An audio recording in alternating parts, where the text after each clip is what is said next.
જય માતાજી બધાને। તો આજે આપણે બનાવવાનું છે ભરેલા કારેલાનું શાક। તો આપણે ભરેલા કારેલાનું શાક બનાવીએ। તો પહેલાં આપણે એને સરસ ધોઈ નાખીએ।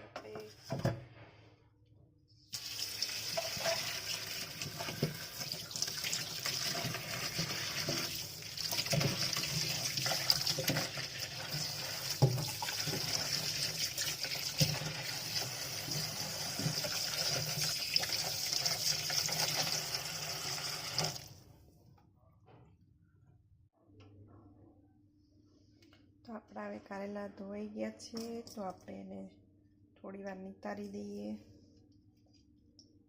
પછી આપણે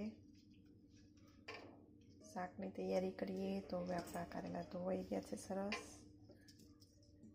તો હવે નિતારવા માટે મૂકી દઈએ આપણે।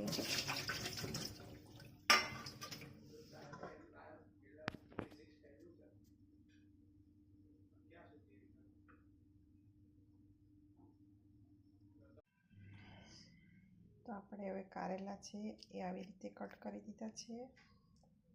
આવી રીતે બધું સાફ સફાઈ કરીને આપણે આવી રીતે બધું બધા અંદરના કાઢી નાખેલા છે। ઉપરની છાલ પણ કાઢી નાખી છે। તો આવી રીતે આપણે ભરવાના છે, એટલે અંદરથી બધું બીને કાઢી અને સરસ આપણે તૈયાર કરી દીધા છે। હવે આપણે આને મીઠામાં બોળી દઈશું, એટલે કડવાશ દૂર થઈ જાય। તો હવે હું મીઠું નાખીને થોડી વાર રાખીશ।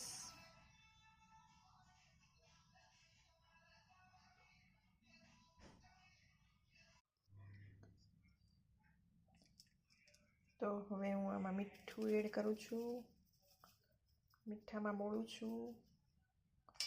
હવે આપણે થોડી વાર આને મીઠામાં નાખીને અને આવી રીતે થોડી વાર રહેવા દઈશું, એટલે બધી કડવાશ દૂર થઈ જશે। તો આપણે કડવાશ દૂર કરવા માટે આપણે નિમકનો ઉપયોગ કરીએ છીએ। આપણે જે મીઠું ઘરમાં સાદું આપણે નમક જે હોય ને એનો।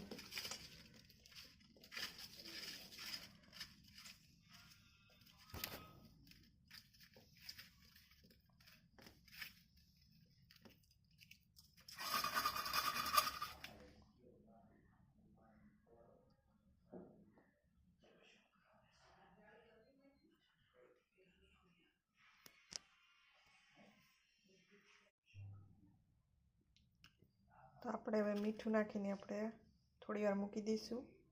આપણે રેડી છે આ। તો થોડી વાર આમને રહેવા દઈએ આપણે। તો હવે આપણે કારેલા હતા તે મીઠામાં બોળેલા હતા, હવે એ સરસ તૈયાર થઈ ગયા છે। અને અહીંયા આપણે મસાલો પણ કરી દીધો છે, જેમાં લસણને નાખીને ખાંડીને એમાં મીઠું, મરચું, હળદર, ધાણા જીરું બધો મસાલો તૈયાર કર્યો છે। હવે આપણે ભરી દઈશું આપણા કારેલા। તો ભરીને પછી આપણે વઘારમાં કઈ વસ્તુ વાપરવાની એ વિડીયો આપણે આગળ બનાવીએ। તો હવે આપણા કારેલા ભરાઈ ગયા છે। આપણા કારેલા આ રીતે ભરાઈને તૈયાર થઈ ગયા છે। મસાલો બધો આપણે કારેલામાં ભરી દીધો છે। તો આપણા કારેલા આવા લાગે છે, અત્યારે ભરાઈ ગયા છે। આ રીતના કારેલા લાગે છે અત્યારે આપણા। તો હવે વઘારશું। વઘારમાં આપણે શું જોઈએ એ આપણે આગળ વિડીયો બનાવીએ આપણે, કે વઘારમાં શું શું વસ્તુ વાપરશું આપણે। તો હવે આપણે શાક વઘારશું। વઘારવા માટે આપણે ડુંગળી સમારવાની આપણે આ કટ કરી લીધી છે કટરમાં। પછી આ ગોળ જોઈશે, અને આપણા ભરેલા કારેલા તો તૈયાર જ આપણે રાખેલા છે પહેલેથી। તો આપણે વઘારવા માટે આપણે જે નોર્મલ જે શાક વઘારીએ છીએ એમ જ રાઈ જીરુંથી વઘારી દેવાનું છે। પછી ડુંગળી સાતળી દેવાની છે અને કારેલા નાખી દેવાના છે। અને પછી કુકરમાં એક બે સીટી મારી, જેવા કારેલા વધારે પહેલાં હોય તો વધારે સીટી કરવાની। અને પછી ત્યારબાદ એવું લાગે કે હવે કારેલા એકદમ સરસ બફાઈ ગયા છે, શાક તૈયાર છે, તો આપણે એમાં ગોળ એડ કરી દેવાનો અને હલાવી દેવાનું, એટલે આપણું શાક રેડી થઈ જાય છે। ખૂબ સરસ ટેસ્ટી લાગે છે। તો હવે આપણે શાક વઘારી દઈએ, પછી આપણે જોઈએ કે આપણું શાક કેવું છે।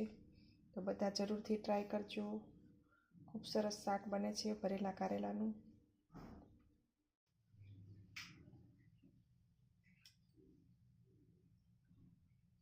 તો આપણું શાક રેડી થઈ ગયું છે ભરેલા કારેલાનું। તો આપણું શાક બની ગયું છે કારેલાનું। અને હવે તૈયાર છે. આપણે ડીશમાં પણ લઈ લીધું છે શાક. તો આપણું ભરેલાનું શાક બનીને તૈયાર છે. તો જય માતાજી બધાને, જય શ્રી કૃષ્ણ.